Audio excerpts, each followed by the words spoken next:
Study with ಪರಶುರಾಮ್ಗೆ ಸ್ವಾಗತವನ್ನು ಕೋರ್ತೀನಿ. SSLC Kannada ಪ್ರಥಮ ಭಾಷೆಯ ವಾರ್ಷಿಕ ಪರೀಕ್ಷೆ 21/3/2025ಕ್ಕೆ ನಡೀತಾ ಇದೆ. ಈಗಾಗಲೇ ನಾನು 2 ಸೆಟ್ ಕ್ವಶನ್ ಪೇಪರನ್ನು ಹಾಕಿದ್ದೀನಿ. 75+ನ ಒಂದು ಪ್ರಶ್ನೆಗಳನ್ನು ಸಹಿತ ವಿಡಿಯೋಗಳನ್ನು ಹಾಕಿದ್ದೀನಿ. ಸೊ ಬೇರೆ ಬೇರೆ ವಿಷಯಗಳ ವಿಡಿಯೋಗಳನ್ನೆಲ್ಲ ಹಾಕಿದ್ದೀನಿ. ತಾವು ಜಸ್ಟ್ ಏನು ಮಾಡಬೇಕು, ವಿಡಿಯೋದ ಡಿಸ್ಕ್ರಿಪ್ಷನ್ ಬಾಕ್ಸನ್ನು ಒಂದ್ಸರಿ ಚೆಕ್ ಮಾಡಿಕೊಡ್ರಿ. ಅಲ್ಲಿ ನಿಮಗೆ ಬಹುನಿರೀಕ್ಷಿತ ಪ್ರಶ್ನೆಗಳು ಸಿಗ್ತದೆ, ಮಾಡೆಲ್ ಕ್ವಶನ್ ಪೇಪರ್ ಸಿಗ್ತವೆ. ಒಟ್ಟು ನಾವು ಕನ್ನಡದಲ್ಲಿ 5 ಸೆಟ್ ಕ್ವಶನ್ ಪೇಪರನ್ನು ನಿಮಗೆ ಕೊಡ್ತಾ ಇದ್ದೀವಿ. ಇವೆಲ್ಲ ಏನಿದಾವಪ್ಪ ಅಂದ್ರೆ ಬೋರ್ಡ್ದವರು ಬಿಟ್ಟಿರ್ತಕ್ಕಂಥ ಒಂದು model question paper blue print ಮೇಲೇನೆ ಇದಾವೆ. ಸೊ ವಿಡಿಯೋಗೊಂದು ಲೈಕ್, ಶೇರ್ ಹಾಗೂ ಸಬ್ಸ್ಕ್ರೈಬ್ ಮಾಡೋದನ್ನು ಮಾತ್ರ ಮರೆಯದಿರಿ. ನಾನು 3ನೇ ಸೆಟ್ನ ಫಸ್ಟ್ ಕ್ವಶನ್ ಪೇಪರಲ್ಲಿ ಲಾಸ್ಟ್ 29 ಪ್ರಶ್ನೆಯವರೆಗೆ ಉತ್ತರವನ್ನು ಕೊಟ್ಟಿದ್ದೆ.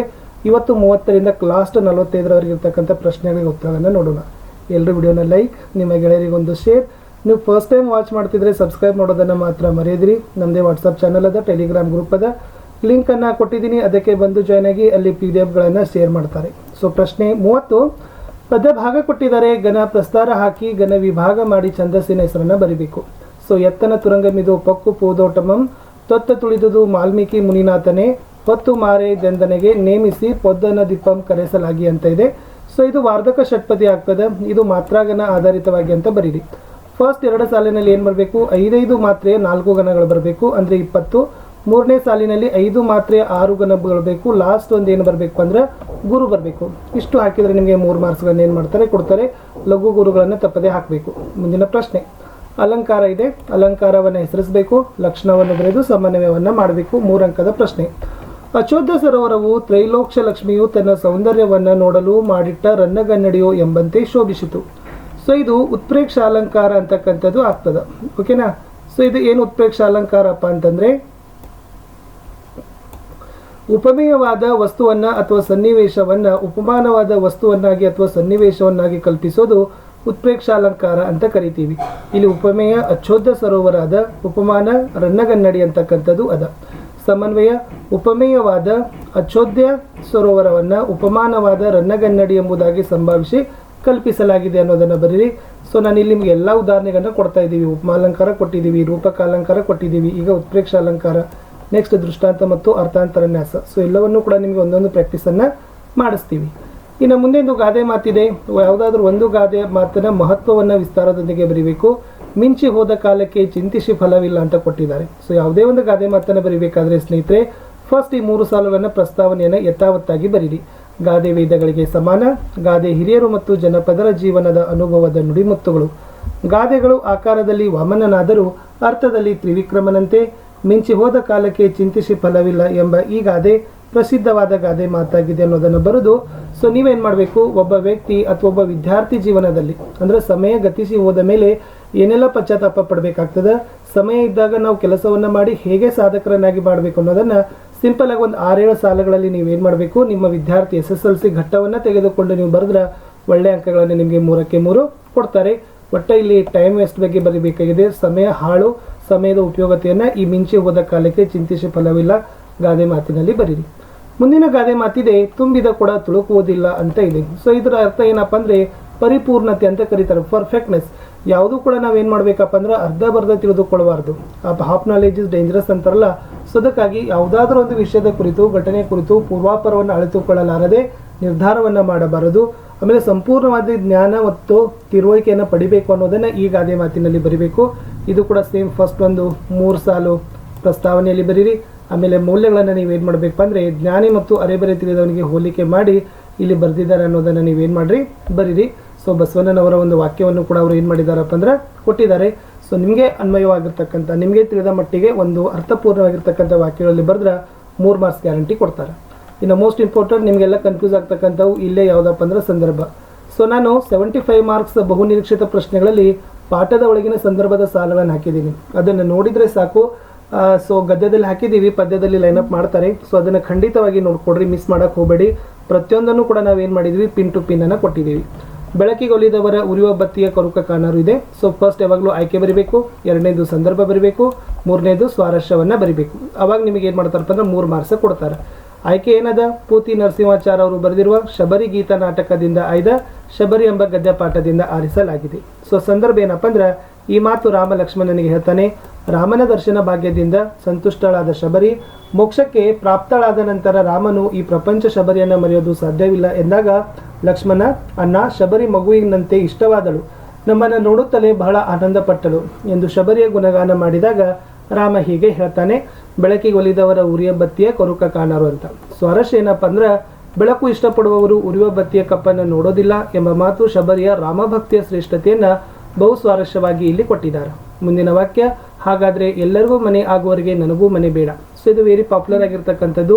ದೇವನೂರು ಮಹದೇವ ಅವರು ಬರೆದಿರುವ ಎದೆಗೆ ಬಿದ್ದ ಅಕ್ಷರ ಕೃತಿಯಿಂದ ಆಯ್ದ ಎದೆಗೆ ಬಿದ್ದ ಅಕ್ಷರ ಎಂಬ ಗದ್ಯಪಾಠದ ವಾಕ್ಯ ಆಗಿದೆ. ಸೊ ಏನಾಗ್ತದಪ್ಪ ಅಂದ್ರೆ, ಈ ವಾಕ್ಯ ಮನೆ ಮಂಚಮ್ಮ ಏನು ಮಾಡ್ತಾಳಪ್ಪ ಅಂದ್ರೆ, ಒಬ್ಬ ವ್ಯಕ್ತಿಯ ಮೈಯಲ್ಲಿ ಆಹ್ವಾನಿಸಿಕೊಂಡು ಬಂದಾಗ ಈ ಮಾತನ್ನು ಹೇಳ್ತಾಳೆ. ಸೊ ಅದು ಸಂದರ್ಭ ಇದೆ. ಆಮೇಲೆ ಸ್ವಾರಸ್ಯ, ತನಗೆ ಗುಡಿ ಕಟ್ಟುವ ಜನರಿಗೆ ಮನೆ ಇಲ್ಲದ ಮೇಲೆ ನನಗೇಕೆ ಗುಡಿ ಮನೆ ಎಂದು ಗ್ರಾಮ ದೇವತೆ ಹೇಳುವ ಮಾತು ಸಮಾನತೆಯ ತತ್ವವನ್ನು ಏನು ಮಾಡ್ತದಪ್ಪ ಅಂದ್ರೆ ಇಲ್ಲಿ ಹೇಳ್ತದ ಅನ್ನೋದನ್ನು ನೀವು ಬರಿಬೇಕು. ಮುಂದಿನ ವಾಕ್ಯ, ಪಂಡಿತ ಜನಮೆಲ್ಲ ಮೆಚ್ಚಿ ಬಿಚ್ಚಳಿಸಿ ಅಂತ ಇದೆ. So very popular sentence. ಇದು ಶಿವಕೋಟ್ಯಾಚಾರ್ಯ ಅವರು ಬರೆದಿರುವ ಮಡ್ಡಾರಾಧನೆ ಕೃತಿಯಿಂದ ಆಯ್ದ ಅಗ್ನಿಭೂತಿ ಮತ್ತು ವಾಯುಭೂತಿಯರ ಕಥೆ ಎಂಬ ಗದ್ಯಪಾಠದ ವಾಕ್ಯ ಆಗಿದೆ. ಸೊ ಇಲ್ಲಿ ಸಂದರ್ಭ ಏನದಪ್ಪ ಅಂದ್ರೆ, ಅಗ್ನಿಭೂತಿ ಮತ್ತು ವಾಯುಭೂತಿಯರು ತಮ್ಮ ಮಾವ ಸೂರ್ಯಮಿತ್ರನೆಂದು ವಿದ್ಯೆಯನ್ನು ಕಲಿತು ಪಂಡಿತರಾಗಿ ಬಂದು ಅತಿಬಲ ಮಹಾರಾಜನನ್ನ ಕಾಣ್ತಾರೆ. ಆ ಇಬ್ಬರೂ ಬೇರೆ ಬೇರೆ ರೀತಿಯಲ್ಲಿ ಅರಸರನ್ನ ಹೊಗಳಿ ಪರಿಣಾಮಕಾರಿಯಾಗಿ ಕಾರ್ಯಕ್ಕೆ ಸಂಬಂಧಿಸಿದಂತೆ ತಮ್ಮ ವಿದ್ವತ್ತನ್ನು ವ್ಯಾಖ್ಯಾನಿಸಿ ತಮ್ಮ ಪಾಂಡಿತ್ಯದ ಸ್ಥಿತಿಯನ್ನು ತಿಳಿಸಿದಾಗ ಸೊ ಸಭೆಯಲ್ಲಿ ಇದ್ದ ಪಂಡಿತರೆಲ್ಲರೂ ಮೆಚ್ಚಿ ಅತಿಶಯವಾಗಿ ಹೊಗಳಿದ ಸಂದರ್ಭ ಇದಾಗಿದೆ. ಸ್ವಾರಸ್ಯ, ಅಗ್ನಿಭೂತಿ ಮತ್ತು ವಾಯುಭೂತಿಯರ ಪಾಂಡಿತ್ಯವನ್ನ ಪಂಡಿತರೆಲ್ಲರೂ ಮೆಚ್ಚಿ ರಾಜಸಭೆಯಲ್ಲಿ ಹೊಗಳೋದು ಸ್ವಾರಸ್ಯಕರವಾಗಿದೆ. ಮುಂದಿನ ವಾಕ್ಯ, ಸಾರ್ವಭೌಮರ ನೆತ್ತಿಯ ಕುಕ್ಕಿ ದ.ರಾ. ಬೇಂದ್ರೆ ಬರೆದಿರುವ ಗರಿ ಕವನ ಸಂಕಲನದ ಆಯ್ದ ಹಕ್ಕಿ ಹಾರುತ್ತಿದೆ ನೋಡಿದಿರಾ ಅಂತಕ್ಕಂಥ ಪದ್ಯಪಾಠದ ವಾಕ್ಯ ಆಗಿದೆ. ಸಂದರ್ಭ, ಸೊ ದ.ರಾ. ಬೇಂದ್ರೆ ಅವರು ಕಾಲದ ಸಾರ್ವಭೌಮತ್ವವನ್ನು ವಿವರಿಸೋ ಸಂದರ್ಭದಲ್ಲಿ ಈ ಮಾತನ್ನ ಹೇಳಿದ್ದಾರೆ. ಸ್ವಾರಸ್ಯ, ಕಾಲದ ಗತಿಯಲ್ಲಿ ವೈಭವದಿಂದ ಮೆರೆದ ಸಾರ್ವಭೌಮರೆಲ್ಲರೂ ನಾಮಾವಶೇಷರಾಗಿದ್ದಾರೆ ಎಂಬುದು ಈ ವಾಕ್ಯದಲ್ಲಿ ಸ್ವಾರಸ್ಯಪೂರ್ಣವಾಗಿ ವರ್ಣಿತವಾಗಿದೆ. ಮುಂದಿನ ವಾಕ್ಯ, ರವಿ ಸುತನ ಕಿವಿಯಲ್ಲಿ ಬಿತ್ತಿದನು ಭಯವ. ಇದು ಕುಮಾರವ್ಯಾಸ ಬರೆದಿರುವ ಕರ್ನಾಟ ಭಾರತ ಕಥಾಮಂಜರಿಯಿಂದ ಆಯ್ದ ಕೌರವೇಂದ್ರನ ಒಂದೇ ನೀನು ಅಂತಕ್ಕಂಥ ಪದ್ಯಪಾಠದ ವಾಕ್ಯ ಆಗಿದೆ. ಸೊ ಸಂದರ್ಭ, ಈ ಕೃಷ್ಣ ಕರ್ಣನನ್ನ ರಥದಲ್ಲಿ ಕೂರಿಸಿಕೊಂಡು, ಎಲೈ ಕರ್ಣ, ನಿಮ್ಮೊಳಗೆ ಯಾದವರೊಳಗೆ ಮತ್ತು ಕೌರವರೊಳಗೆ ಯಾವುದೇ ಭೇದವಿಲ್ಲ. ವಂಶವನ್ನು ಪ್ರತಿಪಾದಿಸಿ ಹೇಳುವುದಾದರೆ ಮೊದಲೆರಡಿಲ್ಲ. ನಿನ್ನಾನೆಗೂ ನೀನು ಈ ಭೂಮಿಯ ಒಡೆಯ, ನಿನ್ನ ಮನಸ್ಸಿನಲ್ಲಿ ಇದರ ಅರಿವು ಯಾವುದೂ ಇಲ್ಲ ಎಂದು ಕರ್ಣನ ಕಿವಿಯಲ್ಲಿ ದ್ವಂದ್ವ ಹೇಳಿಕೆಯನ್ನು ಬಿತ್ತಿದ ಸಂದರ್ಭದಲ್ಲಿ ಈ ಮಾತು ಬಂದಿದೆ. ಸ್ವಾರಸ್ಯ, ಕೃಷ್ಣ ಕರ್ಣ ನಿನ್ನಾನೆಗೂ ನೀನು ಈ ಭೂಮಿಯ ಒಡೆಯ ಎಂದು ಅವನ ಮನದಲ್ಲಿ ದ್ವಂದ್ವ ನಿಲುವು ಮೂಡುವಂತೆ ಹೇಳಿ ಭಯವನ್ನುಂಟು ಮಾಡಿದ ಸಂದರ್ಭದಲ್ಲಿ ಕವಿ ಸ್ವಾರಸ್ಯಪೂರ್ಣವಾಗಿ ಈ ಮಾತನ್ನು ಹೇಳಿದ್ದಾರೆ. ಇನ್ನು ಎಲ್ಲ ಜನರಿಗೆ ಜೋರ ಮಾಡಿ ಕಸಿದುಕೊಳ್ಳಿರಿ ಹತಾರ. ಸೊ ಇದು ಡಾಕ್ಟರ್ B.S. ಗದ್ದಗಿಮಠ ಅವರು ಬರೆದಿರುವ ಕನ್ನಡ ಜನಪದ ಗೀತೆಗಳು ಕೃತಿಯಿಂದ ಆಯ್ದ ಹಲಗಲಿ ಬೇಡರು ಎಂಬ ಪದ್ಯಪಾಠದಿಂದ ವಾಕ್ಯ ಆಗಿದೆ. ಸೊ ಏನು ಮಾಡ್ತಾರಪ್ಪ ಅಂದ್ರೆ, ಕುಂಪನಿ ಸರ್ಕಾರದವರು ನಿಶಸ್ತ್ರೀಕರಣ ಕಾಯ್ದೆಯನ್ನು ಹೊರಡಿಸಿ ಸೊ ಹಲಗಲಿಯ ಬೇಡರ ಹತ್ತಿರ ಇರತಕ್ಕಂಥ ಒಂದು ಹತಾರಗಳನ್ನು ಆಯುಧಗಳನ್ನು ಕಸಿದುಕೊಳ್ಳೋ ಸಂದರ್ಭದಲ್ಲಿ ಲೇಖಕರು ಈ ಮಾತನ್ನು ಓದುಗರಿಗೆ ಹೇಳಿದ್ದಾರೆ. ಸ್ವಾರಸ್ಯ ಏನದಪ್ಪ ಅಂದ್ರೆ, ಭಾರತೀಯರನ್ನ ನಿಶಸ್ತ್ರೀಕರಣಗೊಳಿಸಬೇಕೆಂಬ ಕುಂಪನಿ ಸರ್ಕಾರದ ದರ್ಪ ಈ ವಾಕ್ಯದಲ್ಲಿ ಸ್ವಾರಸ್ಯಪೂರ್ಣವಾಗಿ ಮೂಡಿ ಬಂದಿದೆ ಅಂತ ಬರೆದ್ರೆ ಸಾಕು. ಇನ್ನು ಪದ್ಯಪಾಠದಲ್ಲಿ ನಾವು ಕೆಮ್ಮನೆ ಮೀಸೆ ಒತ್ತನೆದಿಂದ ಕೊಟ್ಟಿದ್ದೀವಿ, ಅಂತರ್ಬ ನಾರ್ಗೆದಿಂದ ಹಿಡಿದು ನುಡಿದಂ. ಸೊ ಅದನ್ನು ಚೆನ್ನಾಗಿ ನೋಡ್ಕೊಡ್ರಿ. ಆಮೇಲೆ ಒಡೆಯ ನರ್ತಿಗೀತೆದಿದ್ದ ಕುಂಭ ಸಂಭವ. ಯಾಕಂದ್ರೆ ಒಂದು ಹಳಗನ್ನಡ ಮತ್ತು ಒಂದು ಹೊಸಗನ್ನಡದಲ್ಲಿನ ಆಲ್ಮೋಸ್ಟ್ ಏನು ಮಾಡ್ತಾರೆ ಅಂದ್ರೆ, ಪದ್ಯ ಪೂರ್ಣ ಮಾಡಲಿಕ್ಕೆ ಹಳಗನ್ನಡ ಕೊಟ್ಟರೆ ಮೌಲ್ಯಾಧಾರಿತ ಬರಲಿಕ್ಕೆ ಹೊಸಗನ್ನಡ ಕೊಡ್ತಾರೆ. ಆಮೇಲೆ ಪದ್ಯ ಹೊಸಗನ್ನಡ ಕೊಟ್ಟರೆ ಮೌಲ್ಯಾಧಾರಿತಕ್ಕೆ ಹಳಗನ್ನಡ ಕೊಡ್ತಾರೆ. ಹಿಂಗೆ ವೈಸ್ ವರ್ಷ ಮಾಡಿರ್ತಾರೆ. ಸೊ ಅದಕ್ಕಾಗಿ ನಾವೇನು ಮಾಡಿದ್ವಿ, ಪದ್ಯವನ್ನು ಪೂರ್ಣ ಮಾಡಲಿಕ್ಕೆ ಕೆಮ್ಮನೆ ಮೀಸೆ ಒತ್ತನೆ ಪದ್ಯದ ಸಾಲವನ್ನು ಕೊಟ್ಟಿದ್ದೀವಿ, ನೋಡ್ಕೊಡ್ರಿ. ಇನ್ನು ಮೌಲ್ಯಾಧಾರಿತ ಸಾರಾಂಶ ಬರಲಿಕ್ಕೆ ನಾವು ಸಂಕಲ್ಪ ಗೀತೆಯ ಸಾಲವನ್ನು ಕೊಟ್ಟಿದ್ದೀವಿ. ಬಿದ್ದುದನ್ನು ಮೇಲೆಬ್ಬಿಸಿ ನಿಲ್ಲಿಸಿ ಹೊಸ ಭರವಸೆಗಳ ಕಟ್ಟೋಣ, ಮನುಜರ ನಡುವನ ಅಡ್ಡ ಗೋಡೆಗಳ ಕೆಡುವುತ ಸೇತುವೆ ಯಾಗೋಣ. ಸೊ ಬರಿಬೇಕಾದ್ರೆ ಫಸ್ಟ್ ನೀವೇನು ಬರಬೇಕು, ಆಯ್ಕೆ ಬರೀರಿ. ಈ ಸಾಲುಗಳನ್ನು ಈ ಕವಿಯವರು ಬರೆದಿರ್ತಕ್ಕಂಥ ಈ ಪದ್ಯದವಾಗಿದೆ, ಸಂಕಲ್ಪ ಗೀತೆಯ ಪದ್ಯದ ಸಾಲುಗಳಾಗಿದ್ದಾವೆ ಅನ್ನೋದನ್ನು ನೀವೇನು ಮಾಡಬೇಕಾಗಿತ್ತಪ್ಪ ಅಂತಂದರೆ ಬರೀಬೇಕಿತ್ತು. ನಿಮ್ಮೆಲ್ಲರಿಗೂ ಗೊತ್ತಿದೆ ಸಂಕಲ್ಪ ಗೀತೆ ಪದ್ಯವನ್ನು ಬರೆದಿರ್ತಕ್ಕಂಥವ್ರು ಯಾರು? S, doctor G.S. ಶಿವರುದ್ರಪ್ಪ ಅವರು ಬರೆದಿರ್ತಕ್ಕಂಥದ್ದು, ಹೌದಲ್ಲ? ಆಮೇಲೆ ಇಲ್ಲಿ ಏನು ಹೇಳಿದ್ದಾರೆ ಅಂದರೆ, ಇಂದಿನ ದಿನಮಾನದಲ್ಲಿ ಸಾಕಷ್ಟು ಮನುಷ್ಯರಲ್ಲಿ ಮೌಲ್ಯಗಳು ಕುಸಿದು ಹೋಗಿವೆ, ಮೌಲ್ಯಯುತ ಬದುಕು ಕಾಣದಾಗಿದೆ. ಓಕೆನಾ? ಆದ್ದರಿಂದ ಕುಸಿದು ಹೋಗಿರುವ ಮೌಲ್ಯಗಳನ್ನು ಮತ್ತೆ ಎಬ್ಬಿಸಿ ನಿಲ್ಲಿಸಬೇಕು.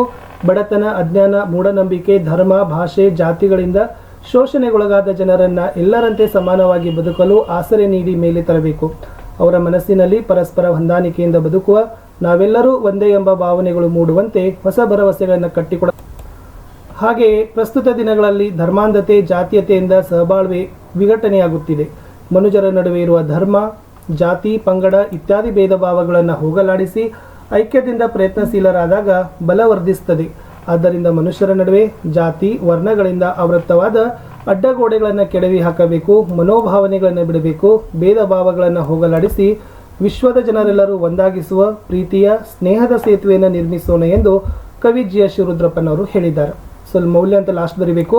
ಈ ಪದ್ಯಭಾಗದಲ್ಲಿ ವಿಶ್ವ ಕುಟುಂಬದ ಪರಿಕಲ್ಪನೆಯನ್ನು, ಸಮಾನತೆಯ ಮೌಲ್ಯವನ್ನು, ಮನಸ್ಥಾಪಿಸುವ ಸಂಕಲ್ಪವನ್ನು ಬೆಳೆಸಿಕೊಳ್ಳಬೇಕೆಂಬ ಮೌಲ್ಯ ಹೇಳಿದ್ದಾರೆ ಅಂತ ಬರೆದ್ರೆ ಸಾಕು. ಇನ್ನು 4 ಮಾರ್ಕ್ಸ್ ಕ್ವಶನಲ್ಲಿ ನಾನು ಏನು ಮಾಡಿದ್ದೀನಿ ಅಂದರೆ ಭಾಗ್ಯಶಿಲ್ಪಿಗಳು ಪಾಠದ 2 ಪ್ರಶ್ನೆಗಳನ್ನು ಕೊಟ್ಟಿದ್ದೀವಿ. ನಲ್ವಡಿ ಕೃಷ್ಣರಾಜ ಒಡೆಯರ ಕಾಲದಲ್ಲಿ ಮೈಸೂರು ಮಾದರಿ ರಾಜ್ಯ ಹೇಗಾಯಿತು, ತುಂಬ ಚೆನ್ನಾಗಿದೆ, ಅದನ್ನು ಸ್ವಲ್ಪ ನೋಡ್ಕೊಡ್ರಿ. ನಲ್ವಡಿ ಕೃಷ್ಣರಾಜ ಒಡೆಯರು 1902ರಲ್ಲಿ ಮೈಸೂರು ರಾಜ್ಯದ ನೇರ ಉಸ್ತುವಾರಿಯನ್ನು ವಹಿಸಿಕೊಳ್ತಾರೆ. ಆಗ ದಿವಾನರಾಗಿದ್ದ ಸರ್ ಕೆ ಶೇಷಾದ್ರಿ ಅಯ್ಯರ್ ಅವರ ಸಹಕಾರದೊಡನೆ ಮೈಸೂರು ರಾಜ್ಯದ ಸರ್ವತೋಮುಖ ಅಭಿವೃದ್ಧಿಗೆ ಕಂಕಣಬದ್ಧರಾಗ್ತಾರೆ. 1923ರಲ್ಲಿ ಹೊಸ ಕಾನೂನೊಂದನ್ನು ಜಾರಿಗೆ ತಂದು ಪ್ರಜಾಪ್ರತಿನಿಧಿ ಸಭೆಯನ್ನು ಶಾಸನಬದ್ಧ ಸಂಸ್ಥೆಯನ್ನಾಗಿ ಮಾರ್ಪಡಿಸ್ತಾರೆ. 1907ರಲ್ಲಿ ನ್ಯಾಯ ವಿಧಾಯಕ ಸಭೆಯನ್ನು ಸ್ಥಾಪಿಸ್ತಾರೆ. ಈ ಪ್ರಜಾಪ್ರತಿನಿಧಿ ಸಭೆಯಲ್ಲಿ ಮುಖ್ಯವಾಗಿ ಎಲ್ಲ ವಿಷಯಗಳನ್ನು ವಿಮರ್ಶಿಸುವ ಅಧಿಕಾರ ಇತ್ತು. ಅದು ಗ್ರಾಮ ನಿರ್ಮಲೀಕರಣ, ವೈದ್ಯ ಸಹಾಯ, ವಿದ್ಯಾಪ್ರಚಾರ, ನೀರಿನ ಸೌಕರ್ಯ, ಪ್ರಯಾಣ ಸೌಲಭ್ಯ, ಇವೆಲ್ಲ ಸ್ವಯಂ ಆಡಳಿತ ಕ್ಷೇತ್ರಗಳಾಗ್ತವೆ. ಮುಂದೆ ಮೊಟ್ಟ ಮೊದಲ ವಿಶ್ವವಿದ್ಯಾಲಯವಾದ ಮೈಸೂರು ವಿಶ್ವವಿದ್ಯಾಲಯ ಸ್ಥಾಪಿಸ್ತಾರೆ. ಬೆಂಗಳೂರಿನಲ್ಲಿ ಕನ್ನಡ ಸಾಹಿತ್ಯ ಪರಿಷತ್ತು, ಮೈಸೂರು ಬ್ಯಾಂಕ್ ಸ್ಥಾಪನೆ ಮಾಡ್ತಾರೆ. ಉಚಿತ ಆಸ್ಪತ್ರೆಗಳನ್ನು ಕಟ್ತಾರೆ. 1906ರಲ್ಲಿ ಸಹಕಾರ ಸಂಘಗಳನ್ನು ಸ್ಥಾಪಿಸ್ತಾರೆ. ರೈಲು ಯೋಜನೆ ಜಾರಿಗೆ, ಅಲ್ಲದೆ ಒಡೆಯರ ಕಾಲದಲ್ಲಿ ಶಿವನ ಸಮುದ್ರ ಜಲವಿದ್ಯುತ್ ಯೋಜನೆ, ವಾಣಿ ವಿಲಾಸ ಸಾಗರ ಅಣೆಕಟ್ಟು, ಕನ್ನಂಬಾಡಿ ಕೃಷ್ಣರಾಜ ಸಾಗರ ಅಣೆಕಟ್ಟು, ವಿದ್ಯುತ್ ಮತ್ತು ನೀರಾವರಿ ಯೋಜನೆಗಳನ್ನು ಕಾರ್ಯರೂಪಕ್ಕೆ ತರ್ತಾರೆ. ಪ್ರಾಥಮಿಕ ಮತ್ತು ಮಾಧ್ಯಮಿಕ ವಿದ್ಯಾಭ್ಯಾಸವನ್ನು ಉಚಿತ ಮತ್ತು ಕಡ್ಡಾಯ ಮಾಡ್ತಾರೆ. ಮೈಸೂರು ಸಂಸ್ಥಾನವನ್ನು ಮಾದರಿ ಸಂಸ್ಥಾನವನ್ನಾಗಿ ಮಾಡ್ತಾರೆ ಅಂತ ಬರೆದ್ರೆ ಸಾಕು. ಇನ್ನೊಂದು ಪ್ರಶ್ನೆ ಇತ್ತು, ವಿಶ್ವೇಶ್ವರ ಅವರು ಮೈಸೂರು ದಿವಾನರಾಗಿ ಸಲ್ಲಿಸಿದ ಸೇವೆ ಅಂತ ಕೇಳಿದೀವಿ. ಇದನ್ನು ಕೂಡ ತಾವು ನೋಡ್ಕೊಡ್ರಿ. ಯಾವುದಾದ್ರೂ ಒಂದು ಪ್ರಶ್ನೆಯನ್ನು ನಾವು ನಿಮಗೆ ಡೀಟೇಲಾಗಿ ಕೊಟ್ಟಿದ್ದೀವಿ. ಅಷ್ಟು ಡೀಟೇಲಾಗಿ ಬರೆದ್ರು ಕೂಡ ನಿಮಗೆ ಅಂಕಗಳನ್ನು ಏನು ಮಾಡ್ತಾರಪ್ಪ ಅಂದರೆ 4 ಮಾರ್ಕ್ಸ್ ಕೊಡ್ತಾರೆ. ಮತ್ತದು ಮೋಸ್ಟ್ ಇಂಪಾರ್ಟೆಂಟ್ ಇತ್ತು. ಇನ್ನು ಪದ್ಯಪಾಠದಲ್ಲಿ ಏನು ಮಾಡಿದ್ದೀವಿ, ಲವನು ಯಜ್ಞಾಂಶವನ್ನು ಕಟ್ಟಲು ಕಾರಣವೇನು ಅಂತಕ್ಕಂಥ ಪ್ರಶ್ನೆಯನ್ನು ಕೇಳಿದ್ದೀವಿ. ಭುಜಬಲವುಳ್ಳ ದೊರೆಗಳೆಲ್ಲರೂ ಶ್ರೀರಾಮನ ಆಜ್ಞೆಯನ್ನು ಕೇಳಿ ಹೆದರಿ ಕುದುರೆಗೆ ನಮಸ್ಕರಿಸಿ ಬಿಟ್ಟು ಕಳುಹಿಸಲು ಶ್ರೀರಾಮನ ಅಶ್ವಮೇಧ ಯಜ್ಞದ ಕುದುರೆಯು ಭೂಮಿಯ ಮೇಲೆ ಸಂಚರಿಸುತ್ತಾ ವಾಲ್ಮೀಕಿ ವಾಸವಿದ್ದ ಉದ್ಯಾನವನದ ಹಸುರನ್ನು ಬಯಸಿ ಆಶ್ರಮವನ್ನು ಹೊಕ್ತದ. ಆಗ ಆ ತೋಟದ ರಕ್ಷಣೆಗೆ ಇದ್ದ ವೀರಲವ ಕುದುರೆಯನ್ನು ಕಂಡುತ್ತಾನೆ. ಅದನ್ನು ನೋಡಿದ ಲವ, ಯಾವ ಕಡೆ ಕುದುರೆ ಇದು ಹೂತೋಟವನ್ನು ಹೊಕ್ಕು ನುಗ್ಗು ನುರಿಯಾಗುವಂತೆ ತುಳಿಯುತ್ತಿದೆಯಲ್ಲ, ವಾಲ್ಮೀಕಿ ಋಷಿಗಳು ತೋಟವನ್ನು ಒಣಗದಂತೆ ಹಾರೈಕೆ ಮಾಡೋದು ಎಂದು ನನಗೆ ನೇಮಿಸಿ ವರುಣದೇವನನ್ನು ಕರೆಯಲಾಗಿ ಹೋದರು. ಮತ್ತೆ ವರುಣನ ಲೋಕದಿಂದ ಬಂದು ಇದನ್ನು ನೋಡಿ ಕೋಪಗೊಳ್ಳುತ್ತಾದ್ದರೆಂದು ಕುದುರೆ ಕಡೆಗೆ ಬಂದು ನೋಡಲ, ಅದರ ಹಣೆಯ ಮೇಲೆ ಮೆರೆಯುವ ಪಟ್ಟದ ಬರವನ್ನು ಓದಿಕೊಂಡು ಭೂಮಂಡಲದಲ್ಲಿ ಕೌಶಲ್ಯ ಪಡೆದ ಕುಮಾರ ಶ್ರೀರಾಮನೊಬ್ಬನೇ ವೀರ, ಆತನು ಯಜ್ಞದ ಕುದುರೆ ಇದು, ನಿರ್ವಹಿಸಲು ಸಮರ್ಥರಾದವರು ಯಾರಾದರೂ ಇದ್ದರೆ ತಡೆಯಲಿ ಎಂಬ ಲೇಖನವನ್ನು ಓದಿ ಅವನ ಅಹಂಕಾರವನ್ನು ಬಿಡಿಸದೇ ಇದ್ದರೆ ತನ್ನ ತಾಯಿ ಎಲ್ಲ ಜನರು ಬಂಜೆ ಎನ್ನದೇ ಇರುವರೆ ತನಗೆ ಇರುವ ಈ ತೋಳುಗಳು ಎತ್ತಕ್ಕೆ ಬೇಕು ಎಂಬ ಪ್ರತಿಜ್ಞೆಯನ್ನು ಕೈಗೊಂಡು ಲವ ಉರಿದೆದು ಉತ್ತರಿಯವನ್ನು ಉರಿ ಮಾಡಿಕೊಂಡು ಕುದುರೆಯ ಕೊರಳಿಗೆ ಬಿಗಿದು ಬಾಳೆ ಗಿಡಕ್ಕೆ ಕಟ್ಟಿ ಹಾಕಿದ ಅನ್ನೋದನ್ನೇ ಇತ್ತು. ಇನ್ನು ಲವನ ನಡವಳಿಕೆ ಮೆಚ್ಚುಗೆ ಐತೆ ಅಂತ ಕೇಳಿದ್ದಾರೆ. ಸೊ ಲವನ ಒಂದು ಗುಣಗಳನ್ನು ಕೊಟ್ಟಿದ್ದಾರೆ, ಮಾತೃಪ್ರೇಮ, ಕ್ಷತ್ರಿಯ ಗುಣ, ವೀರತನ, ನಿರ್ಭಯ, ಮುಗ್ಧತೆ, ಅವೆಲ್ಲವುಗಳನ್ನು ಸ್ವಲ್ಪ ನೀವು ಏನು ಮಾಡಿರಿ ಬರ್ಕೊಡ್ರಿ. ಸೊ ಇಲ್ಲಿನೂ ಕೂಡ ಕೊಟ್ಟಿದ್ದೀವಿ, ಅದನ್ನು ಕೂಡ ನೀವು ಏನು ಮಾಡ್ಬೋದು ಪಾಸ್ ಮಾಡಿ ಬರೀರಿ. ಯಾವುದಾದ್ರೂ ಒಂದು ಪ್ರಶ್ನೆನ ಚೆನ್ನಾಗಿ ಬಹೈಟ್ ಮಾಡ್ಕೊಂಡು ಹೋಗ್ರಿ ಸಾಕು. 2ಕ್ಕೆ 2 ಬೈಪಟ್ ಮಾಡಿ ತ್ರಾಸ ಮಾಡ್ಕೊಳಿಕ್ಕೆ ಹೋಗ್ಬೇಡ್ರಿ. ಇನ್ನು ಪತ್ರದಲ್ಲಿ ನೋಡಿ, ಇಲ್ಲಿ ಮನವಿ ಪತ್ರವನ್ನು ಕೊಟ್ಟಿದ್ದೀನಿ. ಸಾತ್ವಿಕ, ಕುರುಗೋಡು ನಿವಾಸಿ, ಬಳ್ಳಾರಿ. ಏನು ಮಾಡಂದಿದ್ದಾರೆ, ನಿಮ್ಮೂರಿನಲ್ಲಿ ಹೆಚ್ಚುತ್ತಿರುವ ಡೆಂಗ್ಯೂ ಪ್ರಕರಣಗಳ ಬಗ್ಗೆ ಜಾಗೃತಿ ಮೂಡಿಸುವಂತೆ ಪ್ರಾಥಮಿಕ ಆರೋಗ್ಯ ಕೇಂದ್ರದ ವೈದ್ಯಾಧಿಕಾರಿಗಳಿಗೆ ಪತ್ರ ಬರೀರಿ ಅಂತ ಕೇಳಿದ್ದಾರೆ. ಫಸ್ಟ್ ಸ್ಟೆಪ್ ಇಂದ ಬರೀಬೇಕು, ಆಲ್ರೆಡಿ ಕೊಟ್ಟಿದ್ದಾರೆ. ಸಾತ್ವಿಕ, ಕುರುಗೋಡು, ಬಳ್ಳಾರಿ ಜಿಲ್ಲೆ, ಇಷ್ಟು ಬರೆದ್ರೆ ನಿಮಗೆ ಇಂದಾಯಿತು. ಯಾರಿಗೆ ಬರೆದಿದ್ದಾರೆ, ವೈದ್ಯಾಧಿಕಾರಿಗಳು, ಪ್ರಾಥಮಿಕ ಆರೋಗ್ಯ ಕೇಂದ್ರ, ಕುರುಗೋಡು, ಬಳ್ಳಾರಿ ಜಿಲ್ಲೆ. ಸೊ ಇದನ್ನು ಬರೀಬೇಕು. ಇಂದಾಗೆ ಬರೆದ್ರೆ 1 ಮಾರ್ಕ್ಸ್. ಆಮೇಲೆ ಮಾನ್ಯರೇ ಬರೀರಿ. ವಿಷಯ ಏನು ವಿಷಯ ಇತ್ತಿಲ್ಲಿ ಆಲ್ರೆಡಿ ಕೊಟ್ಟಿದ್ದಾರೆ, ಡೆಂಗ್ಯೂ ಪ್ರಕರಣಗಳ ಕುರಿತು ಜನರಲ್ಲಿ ಜಾಗೃತಿ ಮೂಡಿಸುವಂತೆ ಕೋರಿ. ಅವಾಗ ಇಲ್ಲಿ ಬರೀರಿ, ನಮ್ಮ ಊರಿನಲ್ಲಿ ಏನಾಗದ ಡೆಂಗ್ಯೂ ಪ್ರಕರಣಗಳಿಂದ ಸಾವು ನೋವು ಆಗ್ಲಿಕ್ಕತ್ತದ. ಸೊ ಅದಕ್ಕಾಗಿ ಜನರಲ್ಲಿ ಈ ರೋಗದ ಬಗ್ಗೆ ಜನಜಾಗೃತಿ ಮೂಡಿಸುವ ಅವಶ್ಯಕತೆ ಇದೆ. ಸೊ ಅದರಿಂದ ತಾವು ಕೂಡಲೇ ಕ್ರಮವನ್ನು ಕೈಗೊಳ್ಳಬೇಕಂತ ಬರೆದು ಲಾಸ್ಟ್ ವಂದನೆಗಳಂತ ಬರೀರಿ. ಇಲ್ಲಿ ಸ್ಥಳ ಮತ್ತು ದಿನಾಂಕವನ್ನು ಬರೀರಿ. ಈ ಕಡೆ ಲಾಸ್ಟು ತಮ್ಮ ವಿಶ್ವಾಸಿ ಸಾತ್ವಿಕ ಅಂತ ಬರೆದ್ರೆ 5ಕ್ಕೆ 5 ಮಾರ್ಕ್ಸ್ ನಿಮಗೆ ಏನು ಮಾಡ್ತಾರಪ್ಪ ಅಂದ್ರೆ ಕೊಡ್ತಾರೆ. ಲಾಸ್ಟ್ ನಿಬಂಧದಲ್ಲಿ ನಾನು ಒಂದೇ ಒಂದು ನಿಬಂಧಗಳನ್ನು ಕೊಟ್ಟಿದ್ದೀನಿ. ಅದ್ಯಾವುದಪ್ಪ ಅಂದರೆ ಜ್ಞಾನಾಭಿವೃದ್ಧಿಯಲ್ಲಿ ಗ್ರಂಥಾಲಯದ ಮಹತ್ವ. ಸೊ ಶಾಲೆಗೆ ಸಂಬಂಧಪಟ್ಟಂತೆ ಗ್ರಂಥಾಲಯ ಆಗಿರ್ಬೋದು, ಆಮೇಲೆ ಇಕೋ ಕ್ಲಬ್ನ ಚಟುವಟಿಕೆಗಳಾಗಿರ್ಬೋದು, ಮತದಾರರ ಕ್ಲಬ್ಗಳಾಗಿರ್ಬೋದು, ಓಕೆನೇ. ಆಮೇಲೆ ನೆಕ್ಸ್ಟ್ ಇರ್ತಕ್ಕಂಥದ್ದು ಈ ಭಾಷಾ ಸಂಘಗಳ ಬಗ್ಗೆ ಅದ್ರ ಮೇಲೂ ಕೂಡ ನಿಮಗೆ ಕ್ವಶನ್ಸ್ಗಳು ಬರ್ಬೋದು. ಬಟ್ ಬರೆಯುವತ್ನಾಗ ಫಸ್ಟ್ PTKಯನ್ನು ಬರೀರಿ. ಸೊ PTKಗೆ ಫಸ್ಟ್ ಒಂದು ಸ್ಟೆಪ್ ಇರ್ತದೆ, ಆಮೇಲೆ ವಿಷಯದ ನಿರೂಪಣೆ ಮಾಡಬೇಕು, ಆಮೇಲೆ ಲಾಸ್ಟ್ ಏನಪ್ಪ ಅಂತಂದರೆ ಉಪಸಂಹಾರವನ್ನು ಬರೀಬೇಕು. ಸೊ ಇಷ್ಟು ಮೂರನ್ನು ಕೂಡ ನಿಮಗೆ ಬರೆದ್ರೆ 5 ಮಾರ್ಕ್ಸ್ ಏನು ಮಾಡ್ತಾರಪ್ಪ ಕೊಡ್ತಾರೆ. ಸಿಂಪಲ್ ಏನಿಲ್ಲ, ಒಂದು 15